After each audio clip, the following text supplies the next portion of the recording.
In a perfect world, we would all live in sitcom-level neighborhoods with flawlessly groomed lawns, picture-perfect houses, and friendly neighbors who you actually don't mind running into while you're taking your dog for a walk. While some people are lucky enough to have neighbors who will lend you a helping hand in a heartbeat, that's not always the case. Look at my neighbor Earl, for instance. He moved to my community about 2 months ago, right around the time I got laid off from work due to COVID-19. And I've noticed something was off about him ever since he showed up. And with nothing else to do besides going grocery shopping because we're on lockdown, I became extremely bored and decided what better to do with my time than to keep an eye on him. If I were to describe him to you, you'd think of him so ordinary as to not even be worth the trouble. He appears to be in his mid to late 60s. His hair is gray with a few strands of black mixed in. He's always clean shaven, average height and build, and wears casual clothing. He drives a silver PT Cruiser, and I'm guessing he must be single, or maybe divorced because I've never noticed him wearing a ring. He's the kind of guy that would melt right into a crowd like an extra. He just blends in like he's not really part of life at all. The first time I met him was bizarre to say the least. I was walking my dog before I went to bed. I have a 3-year-old Maltese named Baby, and Earl had just moved in a few days before. What immediately struck me as odd about him was that he was wearing sunglasses at 11 o'clock at night. On my way down the street, I didn't even notice him at first. He was sitting on his porch, but he blended right in with the darkness. It wasn't until I turned around and was on my way back up the street to my house that he stood up and was about to go back inside, and he gave me such a scare I let out a slight yelp. He apologized for startling me and then quickly tried to make his way to the door, but I stopped him and introduced myself. He told me that his name was Earl and that he had just moved in. I was just about to ask if he was married, because I host a weekly book club that I was going to invite his wife to if he had one, but I didn't want him to think that I was hitting on him. So I figured I'd wait until another time when I was with my husband to ask. Not knowing what to say next, and him just standing there silent, not saying anything either, I told him that it was nice to meet him and went on about my business. As I walked away, I expected him to rush inside like he had been trying to do when he saw me walking up the street, but as I looked back behind me, instead, he just stood there at the door staring. At what? I don't know, because he had those dark sunglasses on. But the uncomfortable feeling that I was getting made me feel like he was watching me. As soon as I got home, I told my husband that I had just met the new neighbor and that tomorrow morning I wanted him to go back over there with me so that he could meet him as well. Of course, he put up a huge fuss about it. My husband, Trevor, is a very quiet and private person. He doesn't like to bother anyone, just like he himself doesn't like to be bothered. I'm not going over there to pester that man. I'll meet him whenever I happen to run into him, he says. Then I tell him how I thought it was kind of weird that the man was wearing sunglasses at night, which he doesn't seem to think there is anything wrong with. Maybe he's blind or has an eye condition or something. Look at Stevie Wonder and Ray Charles. I'm sure there's a logical reason for it, he explains. I hadn't even thought about that. I guess you could be right, I tell him. And as time went on, every time I saw Earl, day or night, he was always wearing that same pair of sunglasses. He never took them off. So I figured that maybe my husband had been right all along, and as curious as I was, I couldn't bring myself to ask why he always wore them. So finally, I just let it go. Until, one night my husband fell asleep early and had forgotten to take out the trash, so I decided to go ahead and do it for him so that I wouldn't have to wake him up early the next morning. So I go out to the garage and grab the trash can first and roll that down to the curb. Then I head back up the driveway and grab the recycle can, and as I'm rolling it down to the curb, I catch a glimpse of something out of the corner of my eye across the street in Earl's yard. At first, I think it must be a wild animal or something, maybe just a deer. But the closer that I get to the curb, I realize that it's actually Earl. He's crouched down in the grass, like he's digging or something. I deposit the can at the curb and slowly make my way across the street. Then I step up onto the curb and then onto the sidewalk and stop there. "Earl, is everything all right?"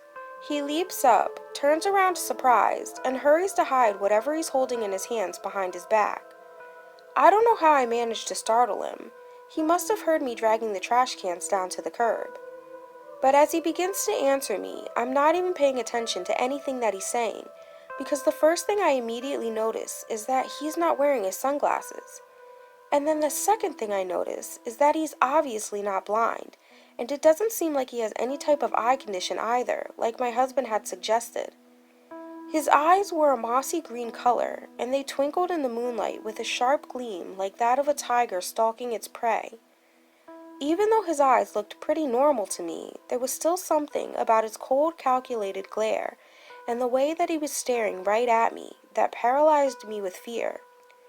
I could tell that I had caught him right in the middle of doing something, but what that something was, I don't know. Finally, I snap out of my daze and say, "I just wanted to make sure everything was okay. Are you looking for something?" "Oh, yes. I dropped something and was having a hard time finding it in the dark." "Do you need some help?" I ask, taking a step toward him. "Oh, no, but thank you," he replies, taking a step back away from me. Then he smiles at me like a guilty child.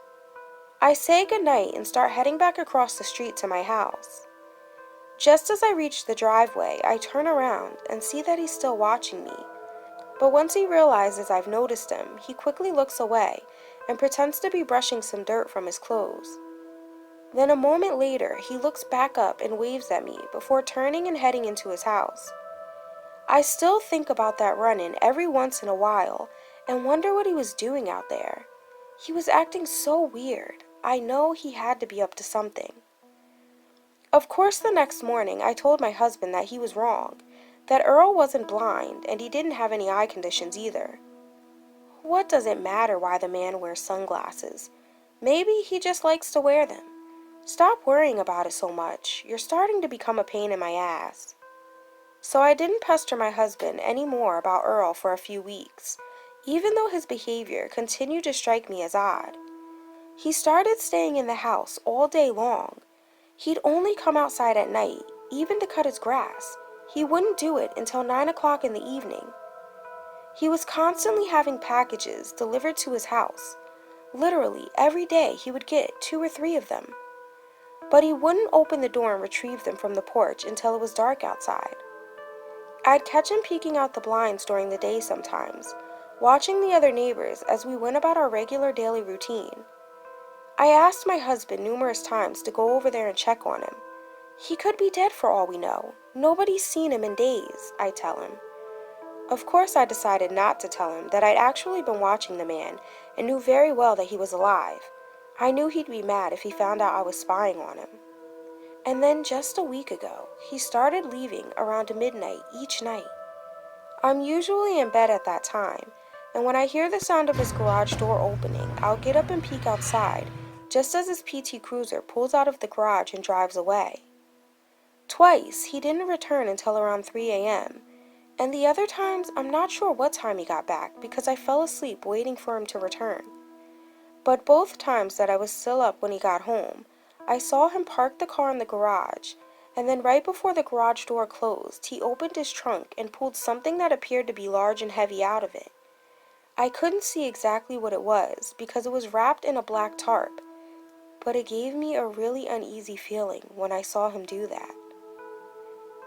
I decided not to mention anything to my husband this time, but I did ask another neighbor of mine, Betty, who lives right next door to Earl, if she had noticed him doing anything strange. All she had seemed to notice was that he cut his grass at night, but she said that she hadn't seen anything else weird going on over there. Then just the other day, I noticed that the lights in his basement have been staying on all night long. And when I took baby for a walk last night, I heard loud, disturbing noises coming from down there. It sounded like a lot of banging. So I decided to go over and take a peek inside. I know I shouldn't have, but I didn't see anything anyway because as soon as I got close enough and kneeled down to look in there, the lights instantly cut off and I went running. I'm terrified now because I know Earl must have saw me. And then this morning, I let baby out into the backyard to go to the bathroom, and our fence is loose in a few places. I've been getting after Trevor to fix it for over a month now, but he's been really busy with work because, unlike me, he still has a job. But anyway, Baby got loose and I couldn't find her for almost an hour. I was walking through the neighborhood, calling her name and knocking on doors, asking if anyone had seen her, when she comes running out of Earl's house. He's standing in the doorway with a smirk on his face, and he waves and says, "I found her wandering around my yard a little while ago, so I brought her inside so she wouldn't get lost. I was going to bring her over right after I finished my breakfast." I scoop her up, thank him, and take her home, but shortly after, I start to notice that she's acting a little off. She's not her usual hyperactive self. She usually follows me around the house, barking at any car that passes by, as well as the mailman when he comes to drop off the mail, until she tires herself out and decides to go take a nap. But today, she's just lying around, lethargic. She won't eat, and she won't even come to me when I call her. Right then, anger washes over me. I knew that it had to have been Earl that did something to her, or fed her something that she wasn't supposed to have. I call my husband to tell him what happened. He went away for a few days on a business trip out of state. He assures me that Earl had nothing to do with it. He says that she probably got into someone's garbage or something when she got loose. But I know better than that. He didn't see the smirk on Earl's face when Baby came running out of his house. I know he did this to her. Then Trevor makes me promise to leave Earl alone, and I do promise him that I will, even though I know at the time it's a promise that I'm not going to keep. And later that night, a little after midnight, right after I see Earl get into his PT Cruiser, pull out of his garage and drive down the road, I slip on my sneakers and dart across the street to his house. Then I approach his sliding garage door in the hopes that he left it unlocked, and I see that he actually left it open a crack. There's a small amount of space between the floor and the door, so I open it just a little bit wider and then lie down flat on the ground and slide beneath it. Then I enter the side door that leads into his kitchen that thankfully he left unlocked. I glance around to see if I notice anything out of the ordinary, but all I see is your typical kitchen. Cluttered counters, an empty coffee mug sitting in the sink along with a few other dishes, some grease splatter on the backsplash, and the hum of the refrigerator. Next, I enter the living room. It's pretty dark in here, and I debate whether or not to turn on a lamp, but don't want to risk Earl coming home while I'm still inside and not be able to turn it off fast enough. So I guess the light on the range hood coming from the kitchen will have to do. As I walk through the living room, I can hear the tick-tock of a grandfather clock and see a dark brown recliner, a TV, tons of pictures hanging up on the wall, and the usual stuff you'd find around someone's living room. Next, I start to head down the hall and come across a bathroom. I push the door open and take a quick peek around, but find nothing unusual there either. As I step back out into the hallway, I see that there's only one door left, which I'm guessing has to be his bedroom. So I continue on down the hall until I reach the closed door. As my heart beats out of my chest, I slowly turn the knob, push the door open, and step inside. It's so dark in here that in order to see, I'll have to flick on the light, but only for a few seconds, I tell myself. So with my hand shaking, I slowly move it toward the light switch, and I'm so nervous that the first 2 times I attempt to flick the light on, I completely miss the switch. But then the third time I get it and quickly take a glance around the room. Bed, dresser, another TV, closet. Nothing weird going on in here, I think. But just as I'm about to turn off the light and close the door, I think again and start heading over to the closet. I rip open the door, scaring myself half to death when some button-up shirts hanging on the back of it start swaying back and forth. I let out a sigh, take a few deep breaths, and tell myself to calm down.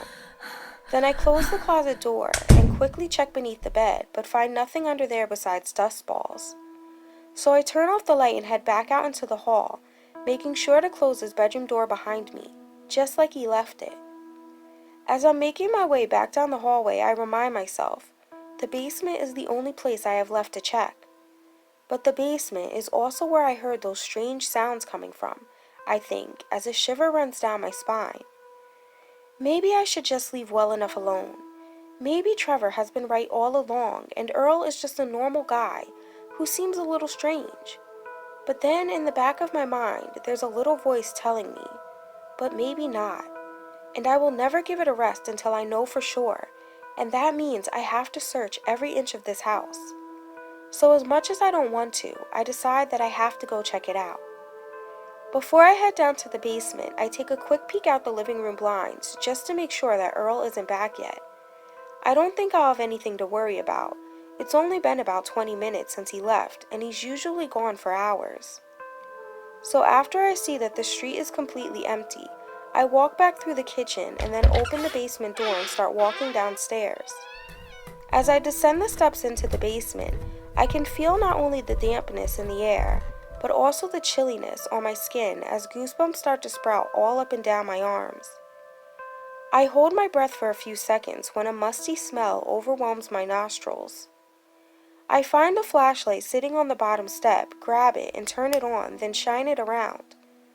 As the beam of light falls upon something sitting in the corner, propped up against the wall, my eyes widen with fear and my heart begins racing so fast it feels as though it might explode.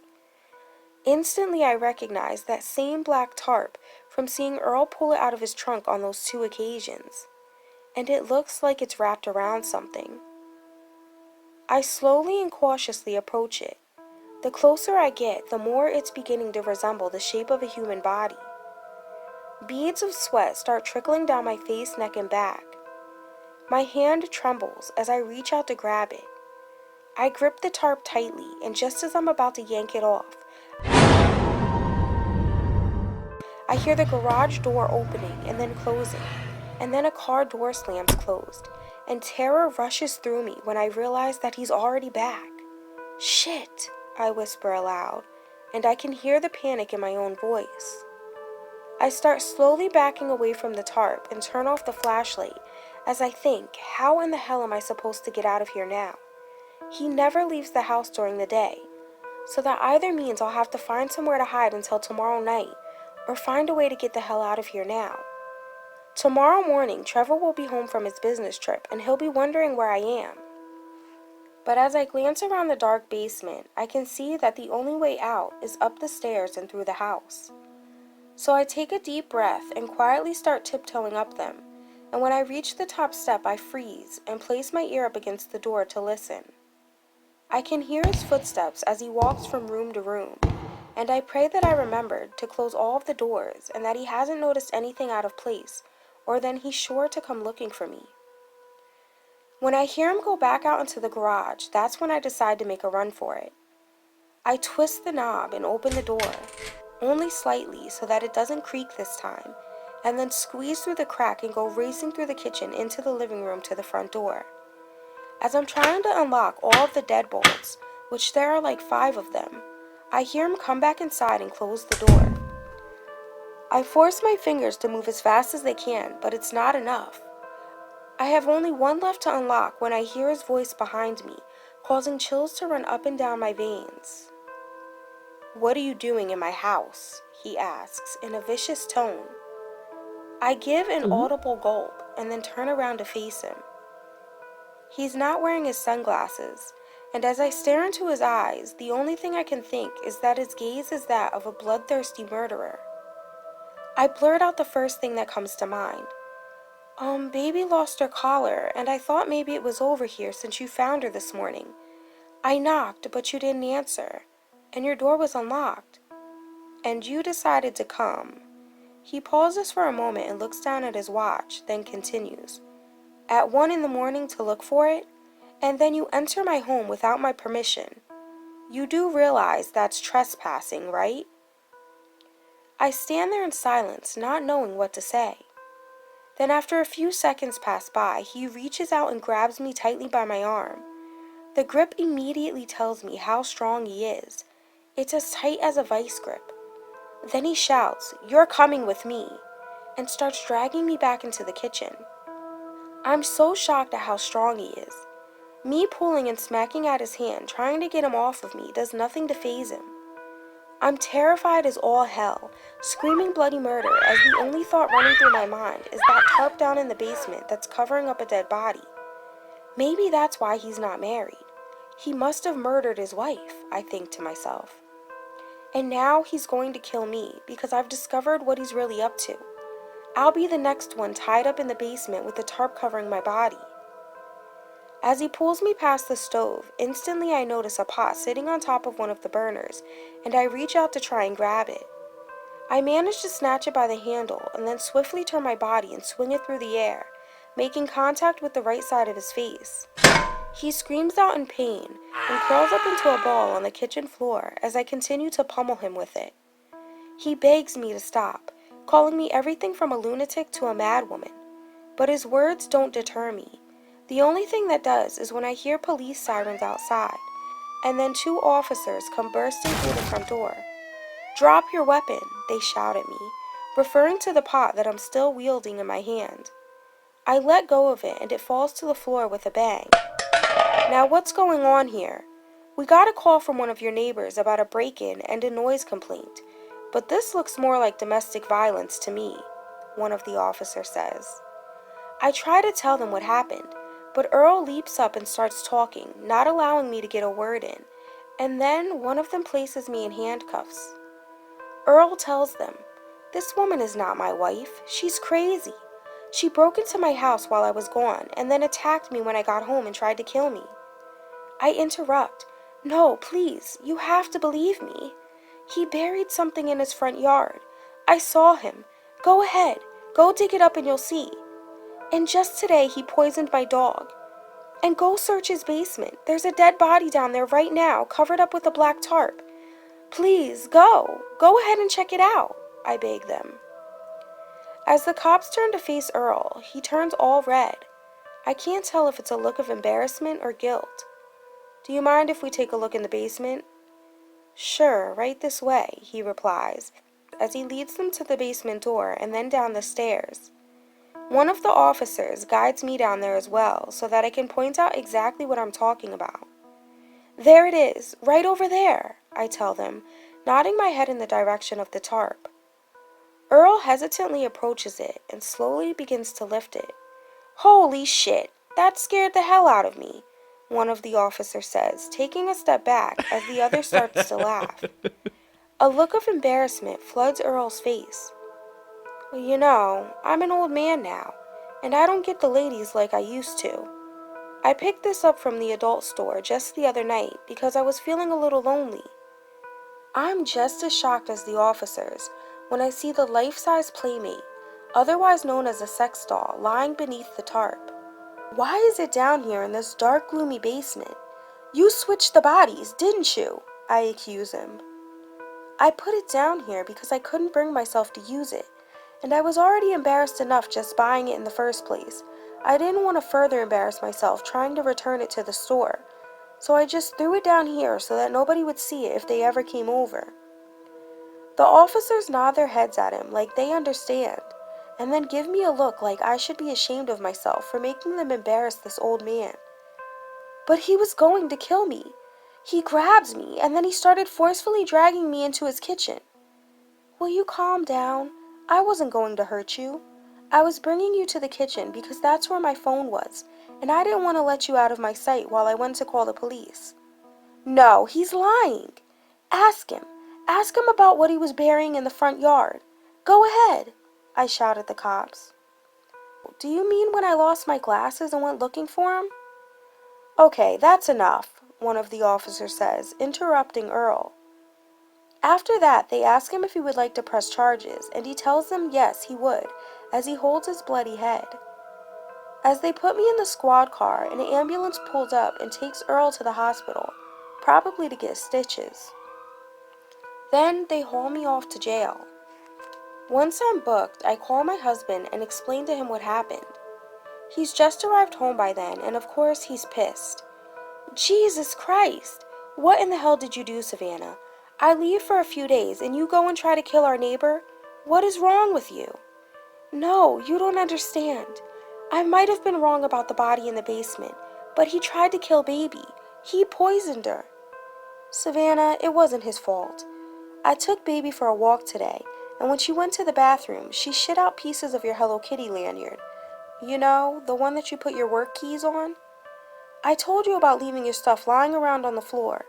You're the one who almost killed our dog, not Earl. And now look where your crazy antics have got you. If you would have just waited a few more days, your life would have went back to normal." "What do you mean?" "I got a letter in the mail from your job today, saying that they were opening back up and you were supposed to come back to work next week. You would have went back to your regular routine instead of spending all of your time obsessing over an old man who never did anything to you." As I sit there listening to everything that Trevor's telling me, all I can think is, I can't believe this all started with me getting laid off from work, and in those short couple of months, I lost my goddamn mind. After that, I went to court and my lawyers tried to explain the whole situation. And then my husband apologized to Earl a million times in the hopes that he would drop the charges, but he still refused. Luckily, it was my first offense, and I thought that the jury believed my story when I told them that this was all just a huge misunderstanding. But it turns out I learned you should never go into a senior citizen's house uninvited and then beat them bloody because I got sentenced to 15 years in prison. They take me back to prison for attempted murder, and the very next visiting day, an officer comes to my cell to let me know that I have a visitor. So I'm on my way to the visiting area now to see who it is. I'm sure it's either my husband or my lawyer. Those are the only two who come to see me in here. But as I walk into the visitation area and glance around, I'm shocked to see someone that I never expected waiting for me. I sit down at the table across from Earl, and after one of the officers chains me to the table, he asks him, "Would you like me to stay right here, sir?" "No, that's okay. I'll be fine," Earl replies. So the guard walks away to the other side of the room and stands in front of the door. Then I immediately begin apologizing. "Earl, I'm so sorry. I can't believe I did this to you," I say, referring to the indentation over his right eye.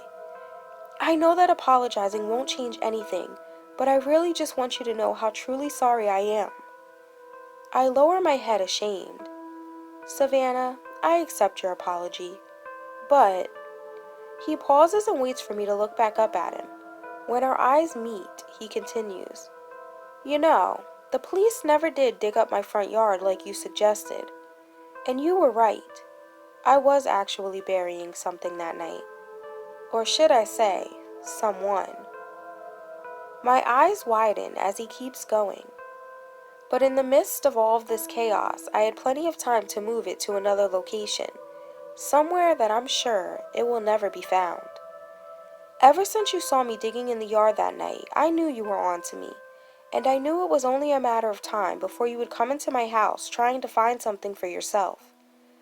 Why else do you think I brought a bag shaped like a body into my house in the middle of the night? I knew you were watching. It was just so you would take the bait. You think I really get my rocks off using some rubber doll? I get that other ways, like when I see the glint of life leaving somebody's eyes. And once you were in my home, I knew I had every right to do whatever I wanted to you, and all it would take was one grab that would make it justified, and you would react harshly, which you did," he says, pointing at his eye and letting out a chuckle. "You know, my real plan wasn't to put you in here. It was to kill you and claim it was self-defense. I had a knife tucked behind my back in my belt the entire time, and right when I was about to pull it out and finish you off, the cops showed up, which was truly a surprise. I didn't expect them to get there so soon. Turns out one of our neighbors saw you sneaking into my house and then heard the commotion. I know this wasn't the plan, but it works out just as well. And now that you're in here, there's no one to watch my every move and see what I do next. I'm over 60 years old, and I've been doing this for a very long time. I just got a little sloppy trying to get rid of the body in a hurry last time. I guess you could chalk it up to old age laziness. But rest assured that I will never make that mistake again." He gets up from the table with a sinister grin on his face as I scream, "I knew it! I knew it, you murderer!" He walks out the door as the guards rush over, pin me down to the table, and then slap the cuffs on me and start hauling me back to my cell. The whole time I'm screaming, trying to tell them that he's the psycho, not me. Just as they lock me back inside my cell, one of the guards says to the other, "I told you this one was crazy. She should be locked up in the psych ward, not here." Yeah, could you imagine that old man being a killer? He'd probably dislocate his hip just trying to swing a knife. They both crack up laughing. Then the other guard chimes in. If his arthritis isn't already kicking in, and he can't even hold the knife in his hand without it dropping to the floor before he can even stab you. The other guard lets out a chuckle and answers, and then you'd end up getting a wrinkled old karate chop hand to the forehead instead.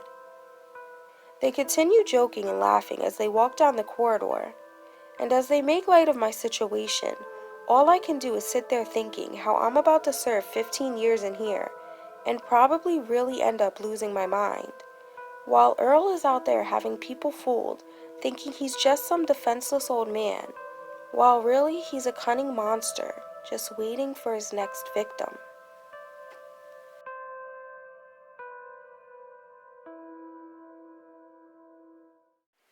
Don't forget to subscribe for new stories weekly. See you next time on Nina's Nightmares. Really? You're supposed to click the like button, not me. Ugh.